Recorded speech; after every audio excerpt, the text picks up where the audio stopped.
Assalamualaikum warahmatullahi wabarakatuh. Waalaikumsalam warahmatullahi wabarakatuh. Pamirsa, wilujeng patepang sareng siat nabihan dina acara Warta Bogor. Warta anu baris kapidangkeun nyaeta korban longsor di Desa Tenjolaya diajar di tenda. Pamirsa, puluhan murid sekolah di Perkebunan Dewata, Desa Tenjolaya, Kecamatan Pasir Jambu, Kabupaten Bandung, nudina tanggal 8 Februari 2018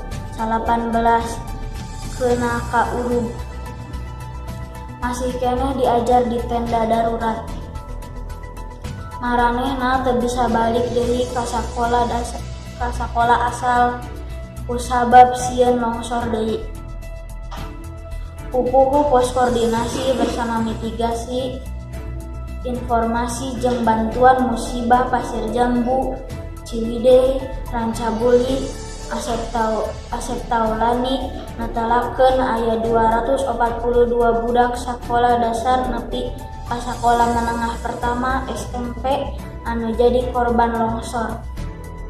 46 urang diantarana nyaeta murid SDN Dewata anu sakolana deket jeung tempat longsor.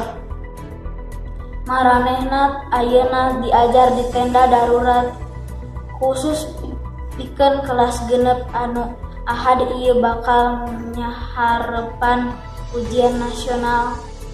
Disaprak 2 minggu ka tukang. Maranehna cicing jeung diajar di imah kapala sakola SDN Cisondari. Pamirsa, mung sakitu ku kapihatur wilujeng patepang deui dina warta nu bakal dongkap. Amit mundur amit mungkur. Wassalamualaikum warahmatullahi wabarakatuh. Waalaikumsalam.